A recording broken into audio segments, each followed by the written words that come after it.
Good morning and welcome to the Sunday service.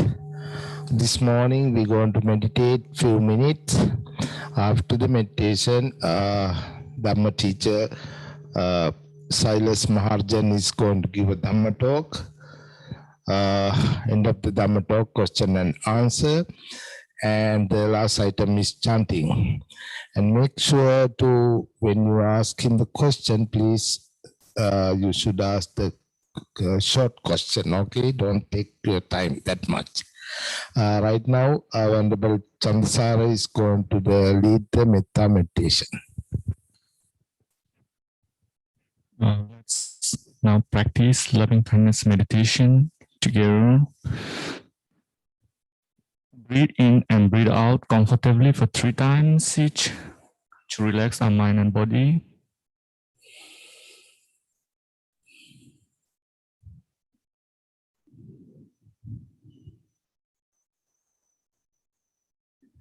Be seated in a comfortable right upright posture to get ready to practice Metta, loving kindness meditation.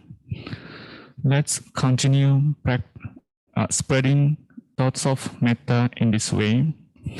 May all the living beings be free from physical illnesses. May all the living beings be free from incoming disturbances. May all the living beings be free from mental illnesses. Let's spread continuously loving kindness in this way until we hear the bell sound. Let me repeat again and then continue. May all the living beings be free from physical illnesses. May all the living beings be free from incoming disturbances.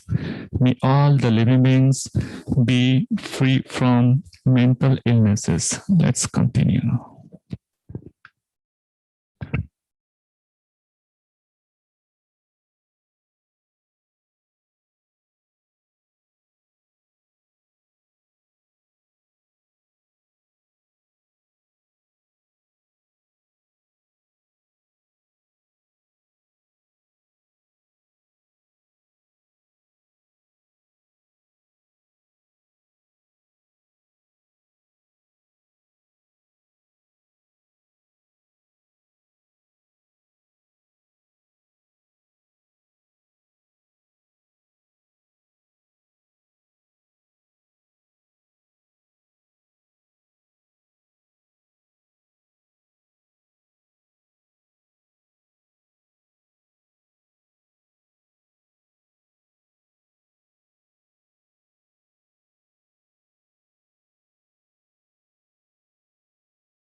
Sadhu, sadhu, sadhu.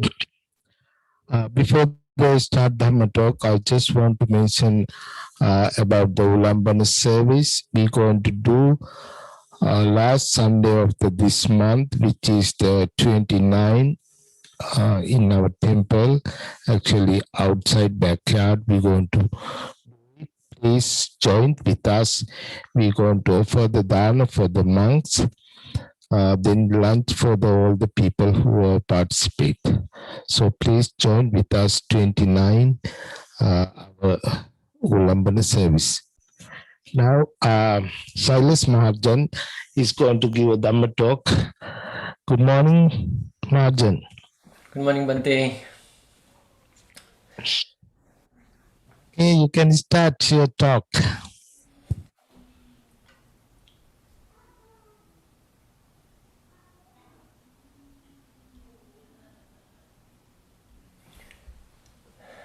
Good morning, everyone. Namo Buddhaya. Hi, Judy. It's nice to be here in the Sunday morning. I hope you're taking care of yourself. And today, just to continue with the topic that I was sharing with you all in last meeting, I briefly talked about 4 factors that can obstruct the result of karma. We're talking how karma is not always the cause for our rise and demise. It's not always the karma that can bring us ups and downs. Sometimes there are things that is beyond our control, and also our desire. So I want to share those 5 laws. Probably you may have heard this before, but it doesn't hurt to remind you. It also put things into perspective, why being Buddhist makes us different and more responsible. So before I start, I forgot to request all of you to turn your cameras on so I can see your faces, and when I make a joke, so make sure you guys laugh or at least smile, right? So this time I put in a small chart. Since we have this cool technology, I cannot share. I can share my screen. So I thought to share this slide. Sorry, I have too many screens. Okay, there you go. Can you guys see my shared screen? Okay, so now I don't know if this is what I'm sharing.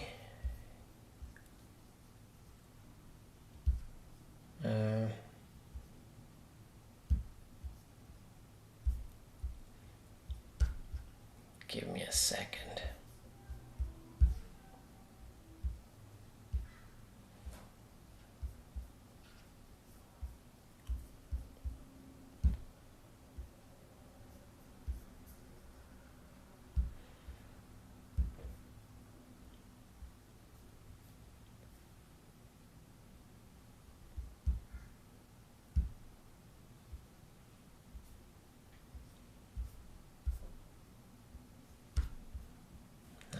My audience. There you go. Okay, so do you still see the screen? Okay, wonderful. So if you ask me whether these 5 Niyama Dharma or Niyama Dhamma was preached by the Buddha or explained by the Buddha originally, then I was doing some research, and I have learned this before, but most of the time you see these 5 factors, 5 laws, mostly in commentarial teaching rather than the original text. However, if you dig in and try to find more, I will share a file that has a really nice detail where these 5 laws are mentioned. They do give you the little bit broader picture, why these 5 laws are mentioned in Theravada teaching.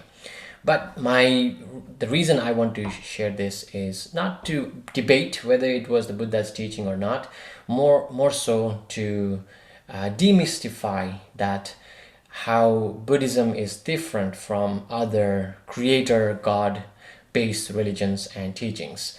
Buddha tried to separate us from having a superior or somebody who is overlooking our life. It is few law of nature that governs our life, and one of them, and we will go, I think I'll go one by one. If you look the first one, it's the Utu Niyama. That's the Pali term. Utu. I think I might need to switch the... Give me a second. Sorry about that. Just thought to give you a little visual and it's not doing what I want to.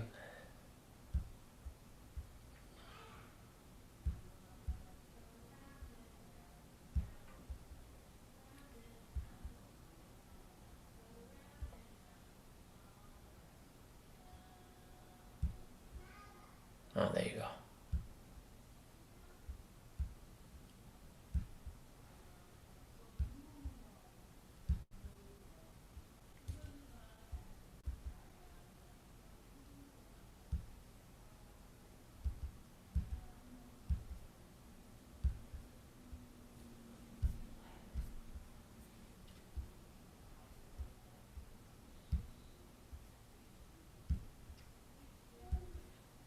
Okay, way better.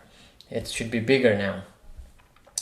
So the first part here, coming back to our topic, the Utu Niyama, that's a Pali term for, it's translated as season or caloric, which also relate to heat. So not everything that happens in our life is all karma. Of course, karma is a huge part we experience, like in previous Dhamma discussion, I shared that karma is a strong influencer in our life, that you feel its impact when you are experiencing all the success. At the same time, when you are not experiencing success, when you're experiencing downward side of the life. So that is karma, but karma is not 100% determinant of our life. There are more than one. So that's only 20%. That's the moral order, which is the karma. So 20% of our life, you see that you feel you're influenced by karma. The other 80% of our things that happens around us is due to some other factors. One of them is caloric order, or the law of Utu Niyama. And it's the seasons that we experience, the weather. Summer, no one causes summer. Yes, we argue that the global warming is a real deal, and the greenhouse gas, all those factors are real. But if you remove humans, the seasonal change, summer, winter, spring, autumn, there is nobody, looking at the calendar. Oh, it's starting July, let's turn the summer on. Oh, it's reaching to December, let's turn the winter on. Nobody's there to control over it. It is on its own law. That's what we call this law of season or caloric season. And the second order is Bija Niyama. That's another Pali term. Bija is referring to root or germ. So anything that has this condition, like if you take a seed of a plant, that seed has potential to turn into a small plant and then into a tree and produce more fruits and flowers. Now there is nobody behind the tree or above the tree or invisible who does this job of germinating a plant and sprouting and blossoming. Nobody is there. It has its own order. That's what this Bija Niyama is. So is true about life. Like we as humans, when you see that a mother and father or two man and woman comes together, and if it is in a proper time for the woman, there will be a child. And that's what we combination of man, woman. And now this is a little hard to talk because now there's other ways to make babies, other ways. This technology is so advanced. No matter how advanced it is, the necessary conditions are the same. So if you take a seed, if it is fertile, you put soil, there is enough sunlight, there is enough moisture, the seed will turn into a plant. And nobody is governing the growth or the sprout of that plant. It is the law of seed. And the third one is kamma niyama, that we talk about moral principles. If somebody does or says or thinks with a corrupted mind, there will be the result of karma. Now, that karma can be either good karma, we call wholesome karma, or unwholesome. So the root matters.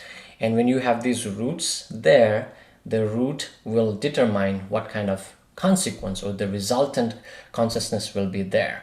For example, if you do something today and the root of that karma is either hatred, desire, or ignorance, the resultant karma will produce result depending on when you did it, how you did it. And there's a lot more detail on how karma works. And depending on that, either you can get the result of your karma in this very life, we call ditta dhamma.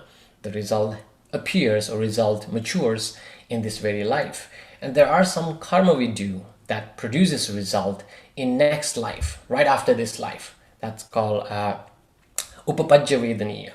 And there are some karma that produce result in the third life onward. It's that one is categorized as aparaparavedaniya karma.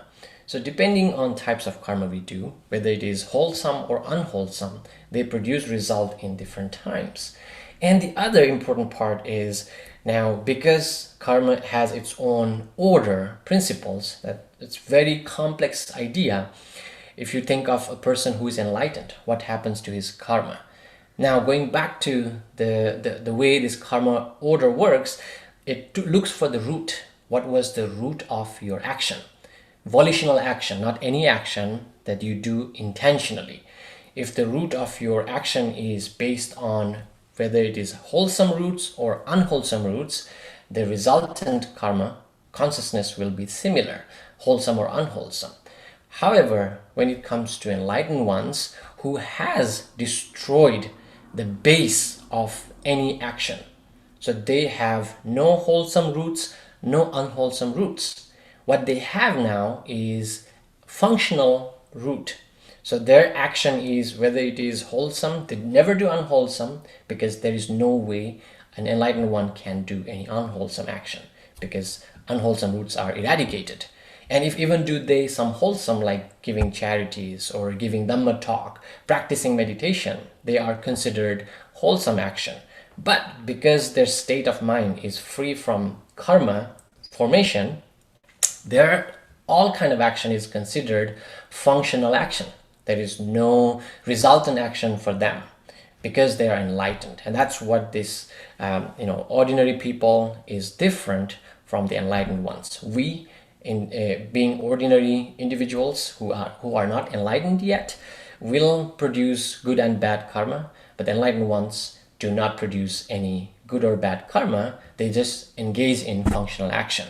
Now, if you think of the Buddha, for 45 years, he spent teaching, he spent spreading Dhamma, sending people, directing people to the right path. So he has done a lot of wholesome karma. So if you understand karma, then he should get the result of his wholesome action, but he would not. Why? But because the base is destroyed.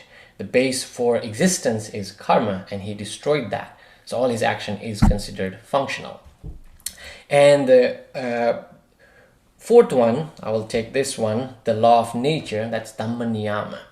Now, Dhamma Niyama is almost similar to, if you contemplate, similar to law of physics, the gravity. Where if there is gravity, if you throw something with weight, it will fall down. Water always flows downhill. It doesn't flow uphill or flies in the sky unless it changes the molecular structure. It becomes evaporated, then it will fly. So the things that we see around us, the fire is hot, water is flowing some direction. There is nobody governing these factors. It happens because it has its own order. The last one I put in this one, and the last, which is the Chitta Niyama. This one is Dhamma Niyama, and this one is Chitta Niyama. Chitta Niyama is the order of psychical or law of mind. Why there is a separate law? Well, if you think how mind works, there is no machine yet developed to measure the speed of mind. Within a matter of second, we can have thousands and thousands of thoughts we don't even know. And if you look into some research in neuroscience, they do tell you, how complicated our brain is, the way it communicates from one part to another.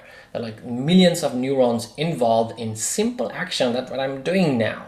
I'm talking here, I'm using my oral motor, I'm speaking, producing language, I'm thinking in English, I'm recalling some of the information, I'm trying to be coherent with all the things I've been saying. So there's a lot involved. It's hard to measure how fast our mind can work. That's one fascinating thing about mind. And if you try to understand, it will kind of confuse you, like, how does it work? Well, one way to admit is that it has its order. And very simple rules to put it together. This is in Abhidhamma. You find in the teaching of Abhidhamma that our consciousness is always accompanied by one thing, that is thought. We call concomitant thoughts. So ekuppada, you cannot have consciousness void of thought. It's never only consciousness there. It always accompanies a thought. So ekuppada, thought arises along with or simultaneously with your consciousness. And ekalambana, you cannot have a different consciousness and a totally different thought.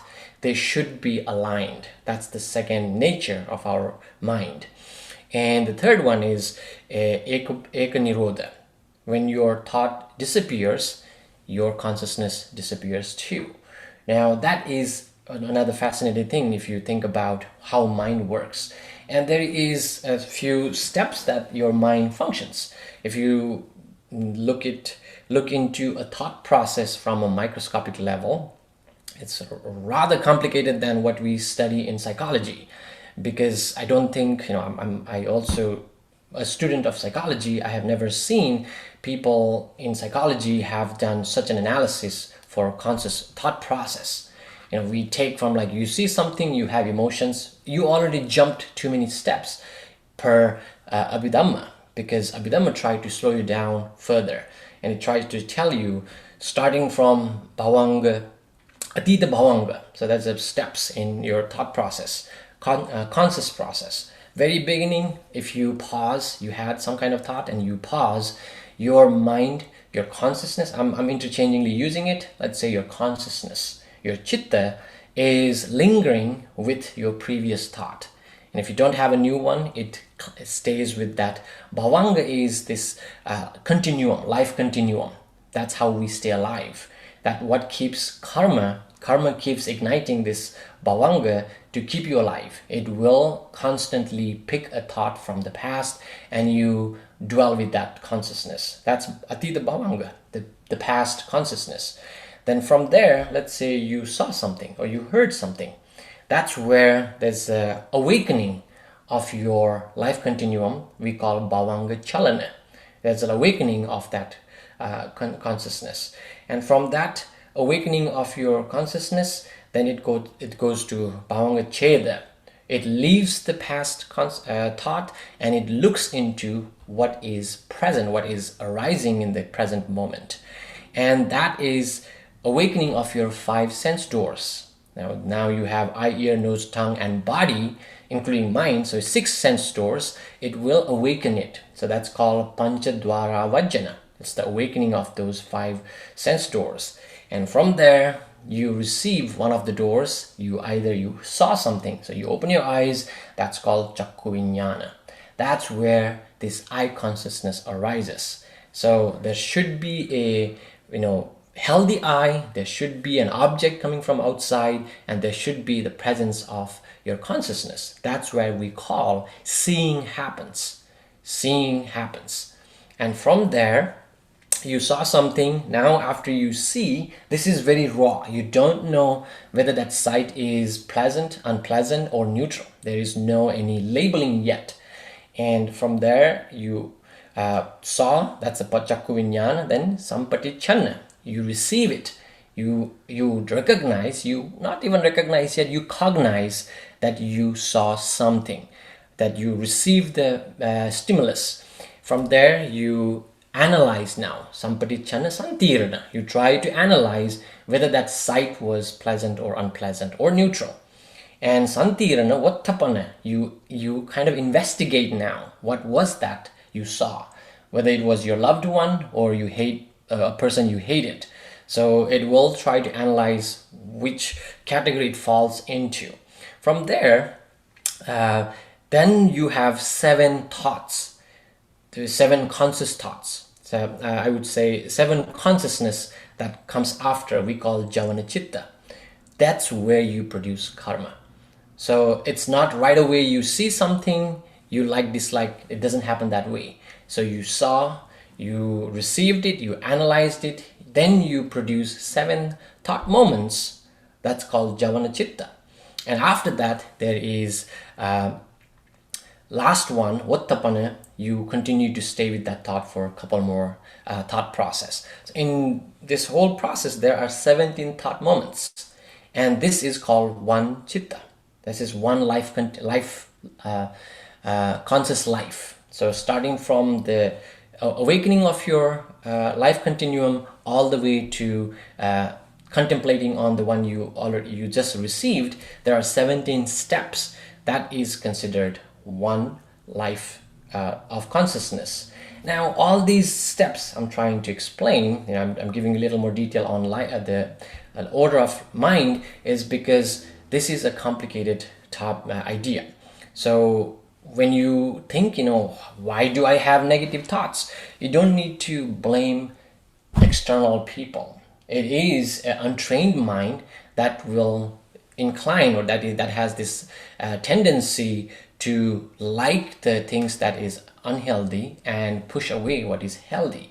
That's where this teaching comes handy. And when you know these factors, you also take more responsibility. And I think that's what this idea is. If life is governed by these different factors, then I don't want to blame anybody, not even my parents, because they have, yes, some role, but the rest, after you gain your independence from your parents or anybody you have to be responsible to, it is your duty to change the course of life. And if something, for example, like COVID-19, we know that most people try to blame, okay, where did this come from? Is it Chinese, or is it Russian, or is it American? We try to play this blame game. Even you find out who did it, I don't think it will make much difference from what already happened, because the virus has already spread across the globe. Even you found one single person who's culprit to produce or even spread the virus, what can you do? The worst thing you can do is kill that guy.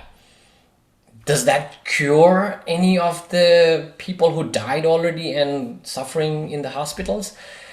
If you use your common sense, it doesn't change much. It's this hatred that we have cultivated so much. So that's why I like this. I think I might have shared this analogy.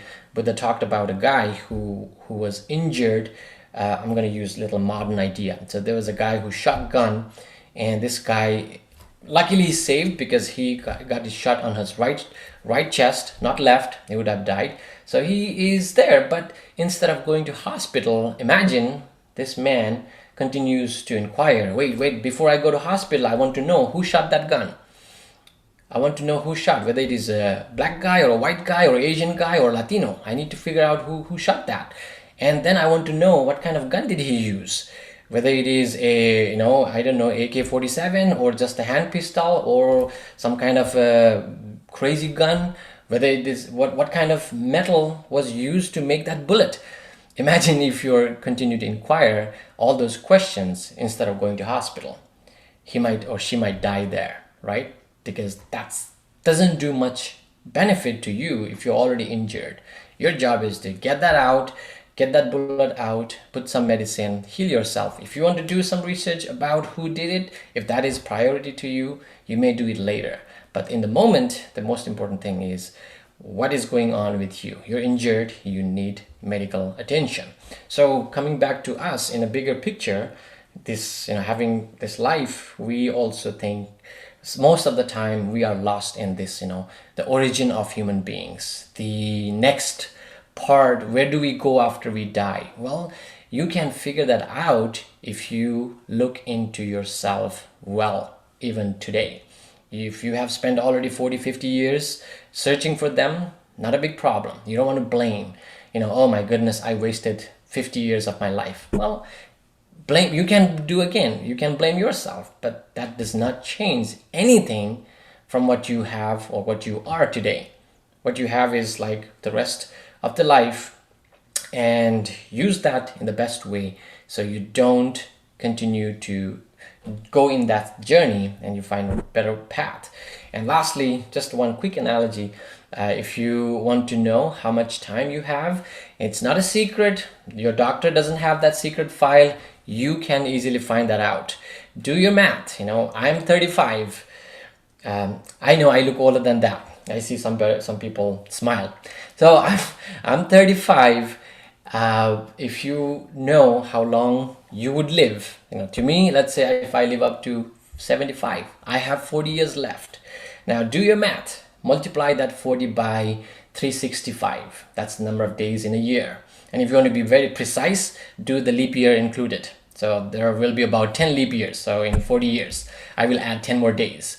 So if you do your math, you will get the number of days you have. And out of those days, how many hours do you think you can spend mindfully? How many hours that you can spend in a way you want? And I'll give you one downside already. That is 1/8 of your day is spent sleeping or resting. So you don't have all of those days. So if you do your math, you will find, how many numbers you are left. And when you think that, and again, this analogy is not mine. You will find a sutta in Anguttara Nikaya. Buddha gave this analysis. He asked to do your math, if you were to live 100 years and each year you have 12 months and each month you have 30 days. And he asked to do the math. You missed one lunch or dinner today. Sorry, you're not going to have that dinner again any time in your life. You missed it forever. You were sick, you laid in your bed for a few hours. You're not going to have that hours back in your life again. Because August 8th, today's 8th, right? August 8th, Sunday, is once in your lifetime. It's not happening again. It may happen next year, but it's not going to be 2021. It's going to be 2022. So we are, feel that urgency. No, there aren't anybody governing us. We are responsible for our life. That's why this Dhamma is useful. It is to awaken you, not to take you to enlightenment. It will not promise you anything unless you put some effort. So that's why Buddha advised to make it chang atapang akataro tathagata. My job is to show you the path.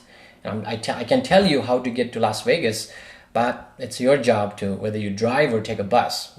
Just listening to direction will not make you or take you to Vegas. So that's the message. That's the message I wanted to share with you all. Thank you so much.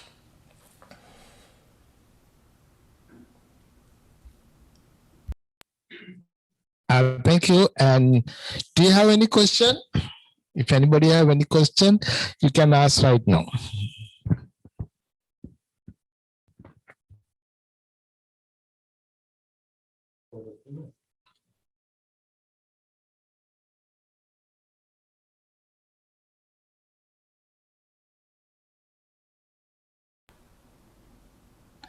I have a couple short questions, like the Bante said to don't ask long questions. I have a few short ones. I tried to get Sailesh, I tried to get in touch with you. Can you hear me? I can hear you, Pascal. Oh, good.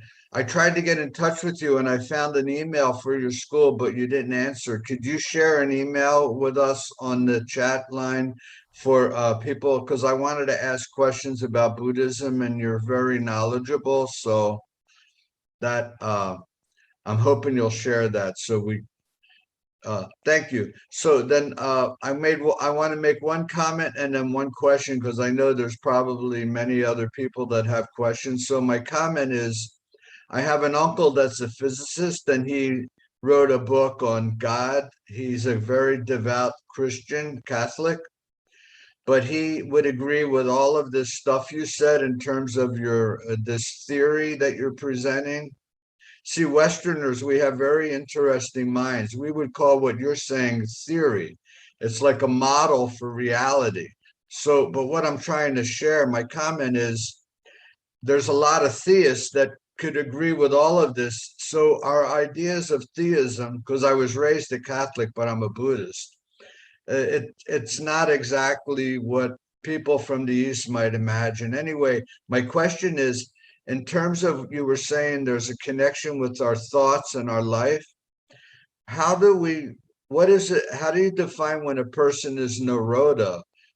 From what I heard from you, it would be different, because we wouldn't be having thought impulses. You know, Naroda, the ninth state of cessation.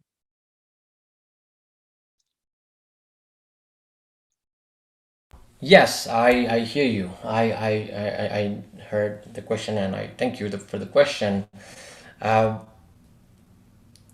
the To keep it short, when person enlightens, he or she who is enlightened does not be void from thoughts. That state, the ninth state of meditation, is the jhana state, is a state of almost that you have no sanya. That's almost you don't have perception at all. But it does not mean you are dead.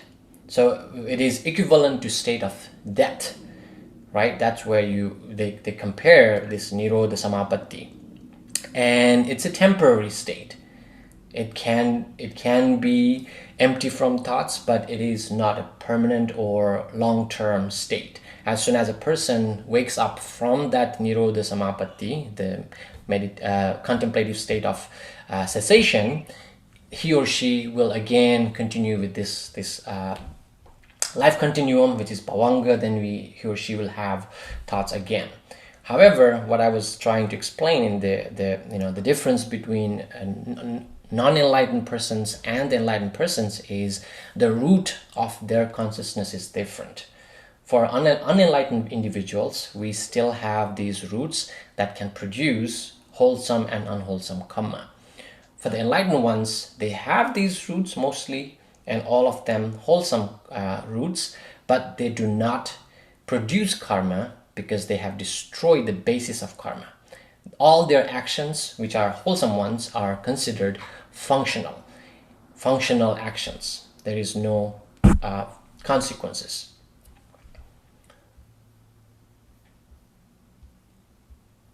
Yes, Salvin. Yes, I'd like to make a comment. Hi, Sailesh. Thank you again for a very good talk. Let me gather my thoughts for a second. I appreciate you saying that there's all these things that come together to make something come about. And I think you're talking about how an enlightened person doesn't, the root is different for their actions. And what I'm thinking is, and help me out here if I'm incorrect, is the issue, I think, with me, I would say, that I'm not enlightened, it's an attachment to a result, to my actions. And there was something you said that I really appreciated, like, blame doesn't change any of what already has happened. And I think most often, for me, if I find who caused it, I think I can change it. But to your point, it already has happened. So I'm attached to something that is not going to change. So I was thinking about it in terms of the issue, I think, with most of my actions, and I'm not blaming myself, is the attachment to a result. And that's craving, I guess. Aside from that, the one question I do have is the way that I'm thinking is the law of natural phenomena, even though it's like laws of physics and laws of gravities, etc. Don't they influence the germinal order and the caloric order too? They do, Selvin. Thank you. It's a wonderful comment you made. Yes, we constantly look for that self-fulfilling ideas. Like, we think, and if I know who did it, you feel better, and you look for it, then you found it. What next? Now, there was it's a very interesting movie. I like movies, so I watched some of them, really interesting. This movie is called The Soul. It's a animation movie. The guy, long story, but I'm going to give you a spoiler alert, that the guy was trying to be a musician. He aspired to be so, and he wanted to play in a band, and he did it. It was a night, it was like his dream come true night. He was playing with this band. He was a pianist, I think.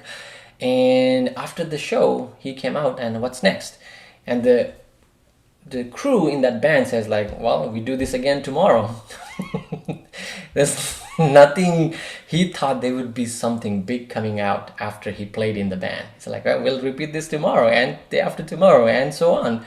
So that's the search for the cause. We're trying to find out who did this. You think that would change much, but at the end of the day, dead man is already dead, and hurt person is already hurt.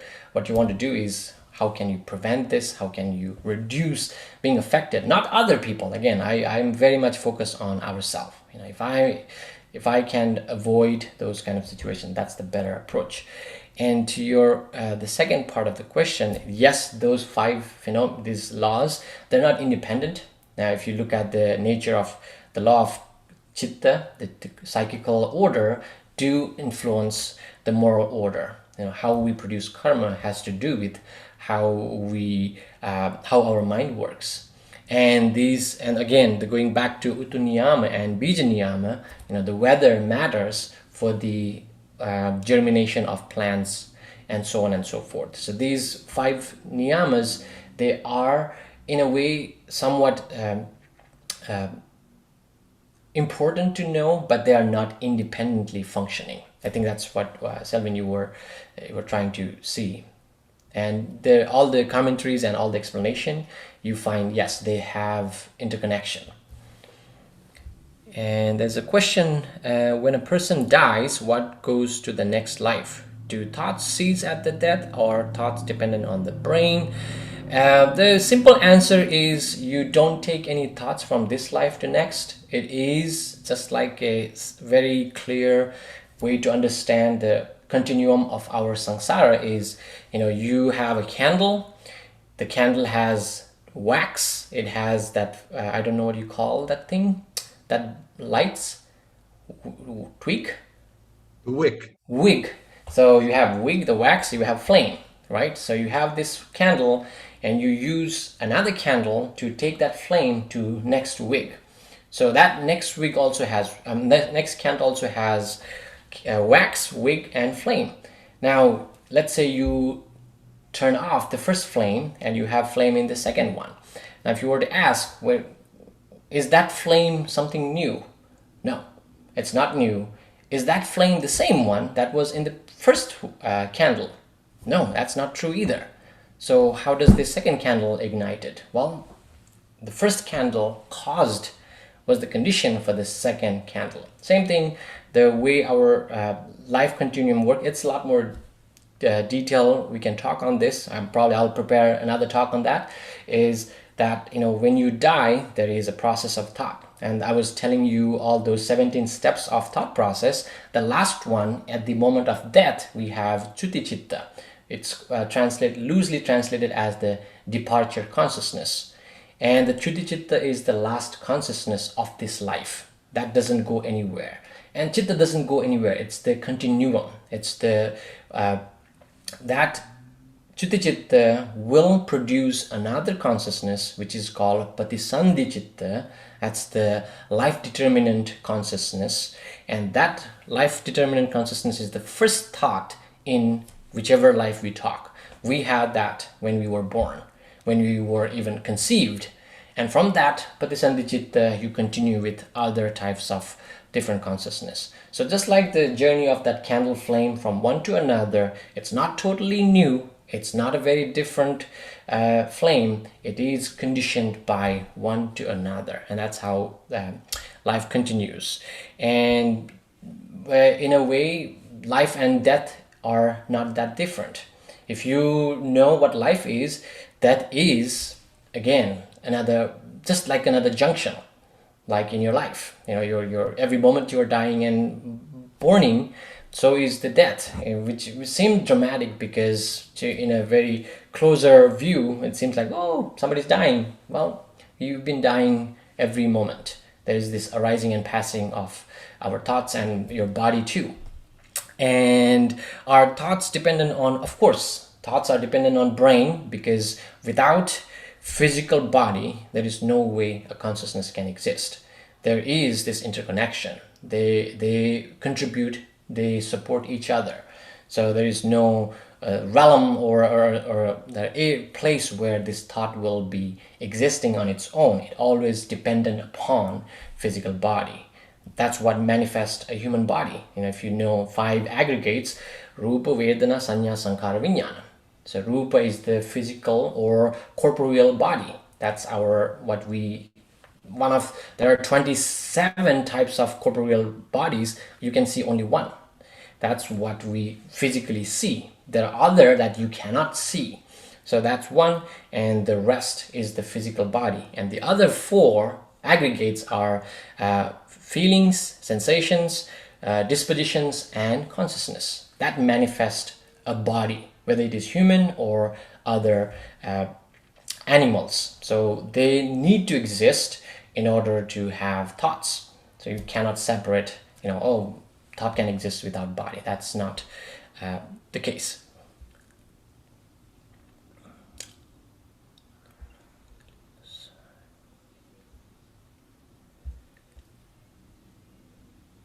I hope I was clear enough to your questions.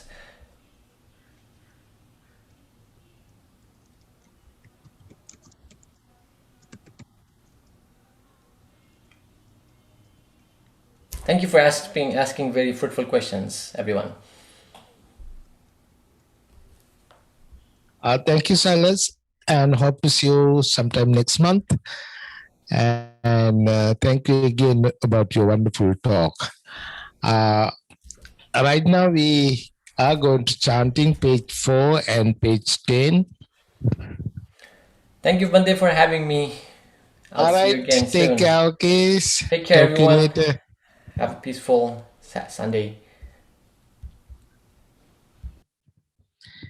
Namo tassa bhagavato arahato samma sambuddhassa. Namo tassa bhagavato arahato samma sambuddhassa.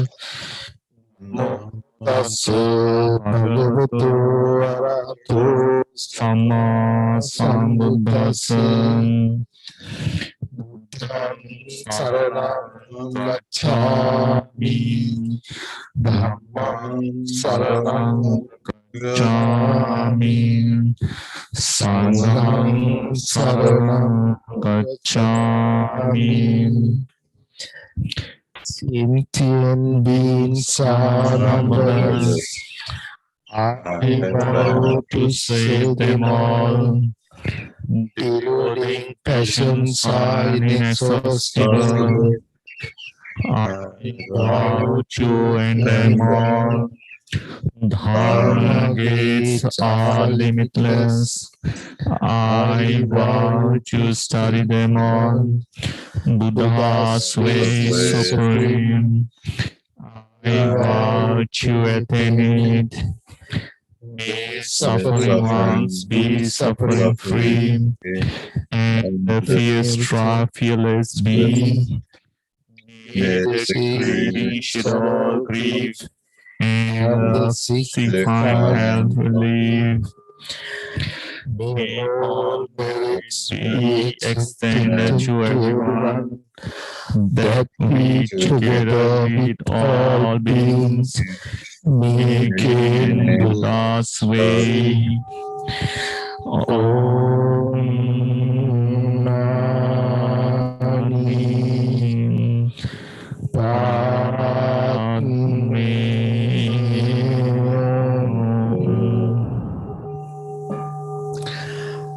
Thank you again for everybody. By the power of the Buddha, Dhamma and Sangha, you all be well and happy. Sadhu, sadhu, sadhu.